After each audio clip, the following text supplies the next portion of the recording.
Oh. Blood of a pure heart, garlic, blood of a king. I don't understand. Perhaps this is what McCullum drank. I had better keep that in mind.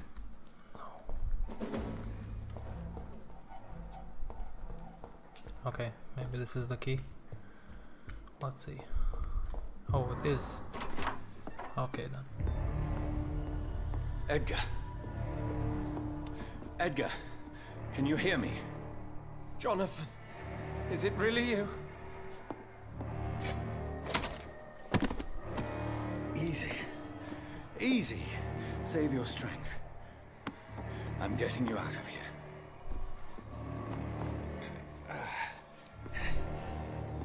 What is with this sinister music? Don't try to spare me. As a physician, I know all too well when it's too late. Punctured lung, broken ribs, and internal bleeding. An accurate diagnosis, wouldn't you say? Edgar, what happened? They wanted me to confess. Beat me black and blue. Geoffrey McCullum ambushed me at the Pembroke Hospital. He was convinced you and I were responsible for the Skal epidemic. I never imagined that self-righteous fanatic would dare to attack us in the open. What became of him? To prove him wrong, I let him go. Really? Are you sure that was the wisest course of action? Time will tell. The most intriguing part of his accusation was that you and I were the pawns of some ancient vampire. William Marshall. Yes, they tortured me to make me confess the same nonsense.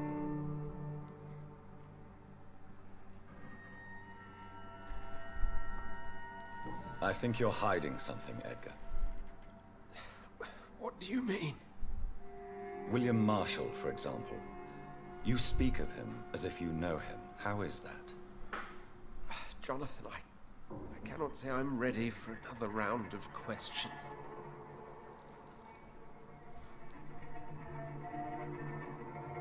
Why would the Guard of Priwen believe you and I created the vampire epidemic?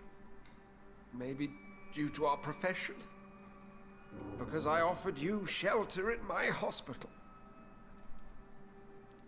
What can you tell me about William Marshall? Not much. History paints the story he was the greatest knight who ever lived. Amongst the immortals, he had a yet greater legend.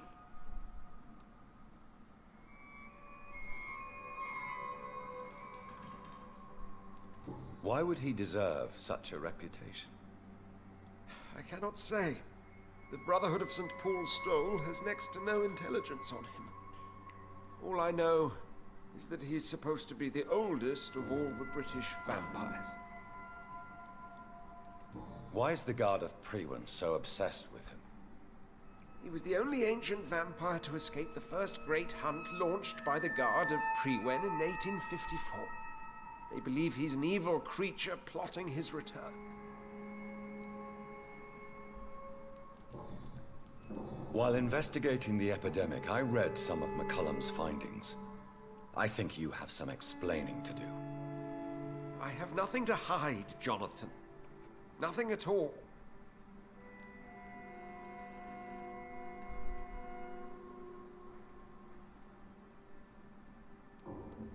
Do you remember when we suspected Sean Hampton of killing Harriet Jones? Yes. Harriet Jones faked her own death. When I found her in the sewers, she confessed she wanted everybody to pay for what happened to her. That woman was extremely bitter, full of hatred and festering anger. Do you know Doris Fletcher's real name? No, I'm afraid not. Her real name was Doris Jones. She was the daughter of Harriet Jones. What do you want me to say, Jonathan?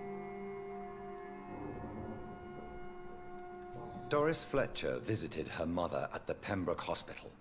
That's how she first got infected. I know nothing about that. Miss Fletcher once came to visit the sick. That is all I know.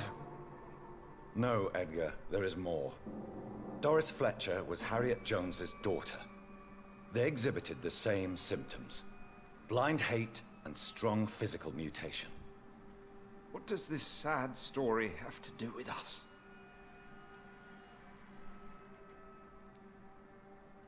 Do you know where we are? Doris Fletcher's theater. This is where that hateful creature plotted to spread the epidemic across London. I only briefly met Miss Fletcher once when she visited the Pembroke Hospital. You say it was to see her mother. She seemed like such a sweet and graceful woman. My point exactly. The disease turned her into a bitter soul, driven by vengeance just like her mother. A symptom of all the infected patients. Certain diseases are known to produce similar effects. Rabies, for example. And rabies is not the devil at work. Come on, Edgar. Don't you see the pattern here? The epidemic, the link between Doris and Harriet, the suspicion of McCullum. How could I? I never saw Harriet Jones again after she fled the hospital. Interesting. Doris and Harriet shared more than a hidden family bond. They were the embodiment of the epidemic and are linked to the Pembroke Hospital. Come on, Edgar, this is no coincidence. I swear I'm at a complete loss. All I did was administer vampire blood to cure old Harriet. There was no evil plan, no diabolical plot. You did what? I tested the regenerating and healing properties of vampire blood on Harriet Jones. My only intention was to find the cure for influenza, I swear. Whose blood did you use? William Marshall's? Mine? Lady Ashbury's. While transfusing her with human blood, humanely appeasing her hunger, I also kept samples of her blood for my research. You used her blood on Harriet Jones? My God, Edgar, that's unethical. You betrayed 2 of your patients at the same time.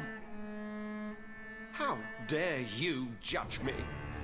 Must I name the alarming list of your victims? We are both deceivers. But at least I know I'm a monster. You have worked beside me. You saw what I'm doing at Pembroke Hospital. Jonathan, you know I'm not an evil soul. Just another victim of this tragedy.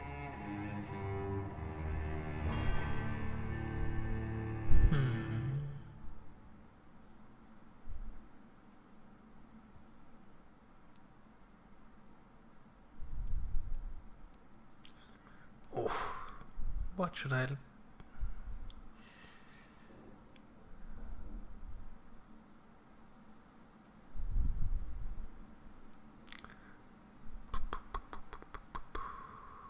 think I'm gonna turn him.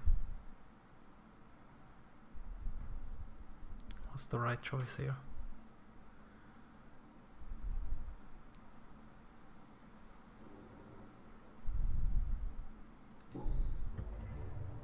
No, Edgar, you are not going to die. Unless you want to. What do you mean? I can save you, Edgar. I can turn your broken body into one like mine. You truly would?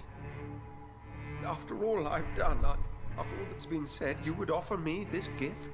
I have no way of knowing which punishment would be worse, Edgar. But it is not for me to decide. So? Oh, please, Jonathan, please. I beg you. This is what I've always wanted. This is what I've always searched for. Very well, then. Prepare to die and be reborn. To face an eternity of guilt. I'm ready. Oh, indeed, I am ready.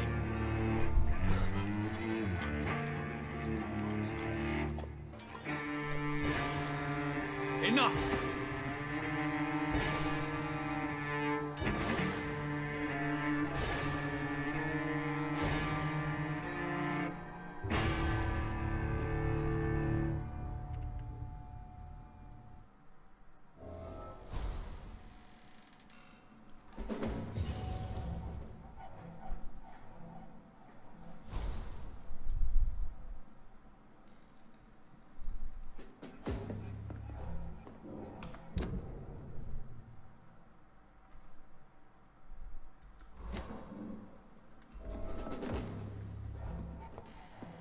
Yeah, okay, let's go.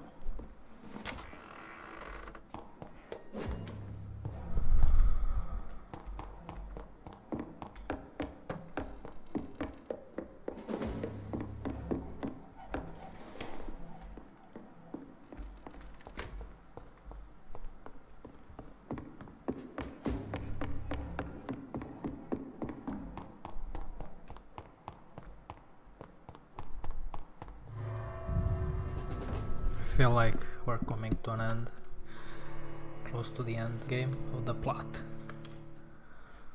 Curious to see if actually we're gonna meet William and Marshall.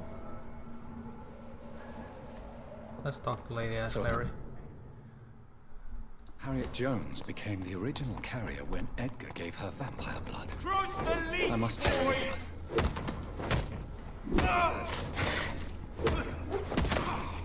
Okay.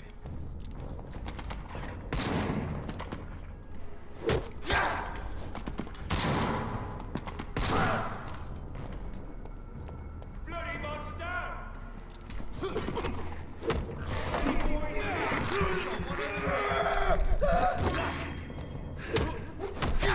Get a taste of this!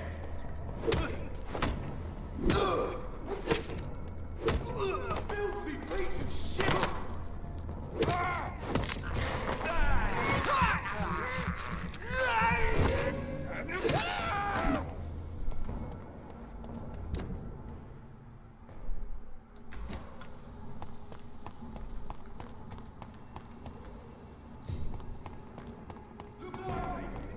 Stupid fucking beast!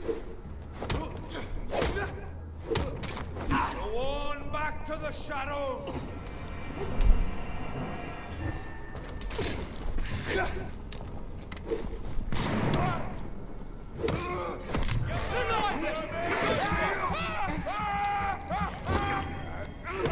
He's dead! No rest for the wicked!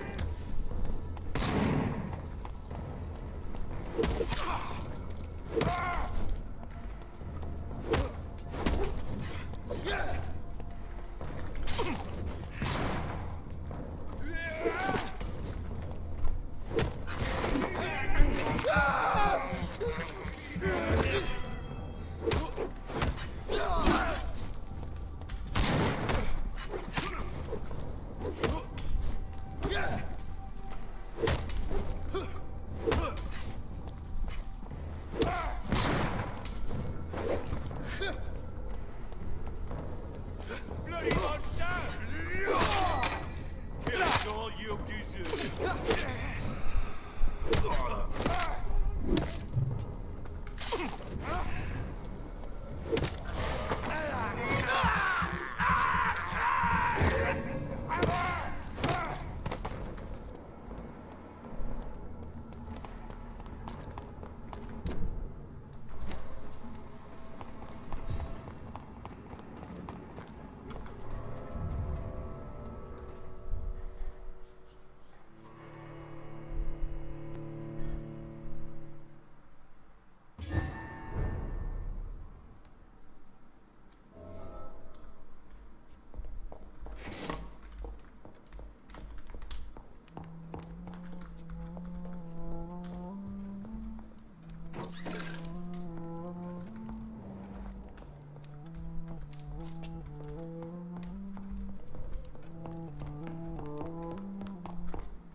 What good fortune brings you back to me, Jonathan?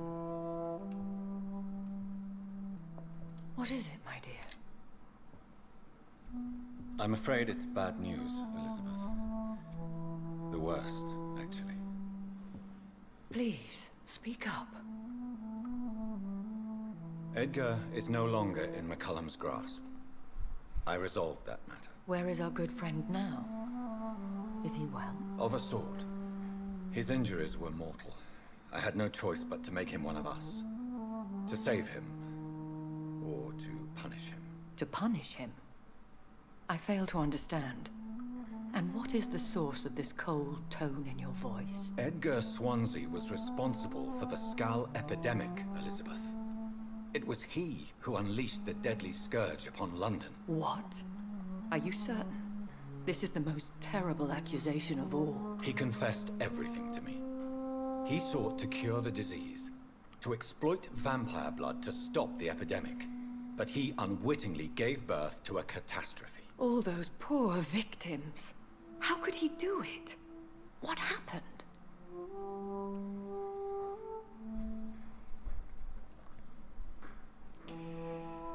Well,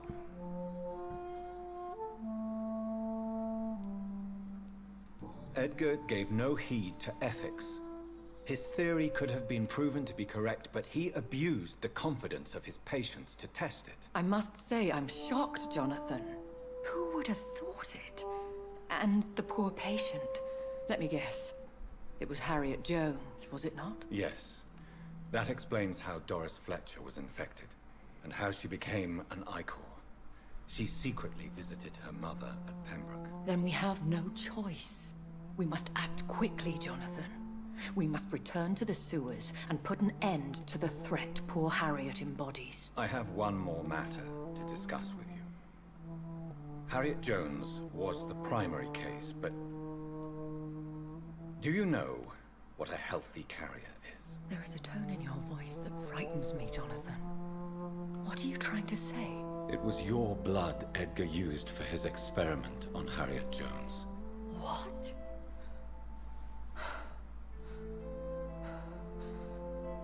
No. No. This can't be. Oh. Elizabeth, are you all right? No, I have to go. What do you mean? Leave me alone. Save the city, Jonathan. Save what can be saved. Elizabeth, I need answers. Why did your blood Stay cause away this? from me. Please. I swear I never was your Wait! enemy. No! Elizabeth!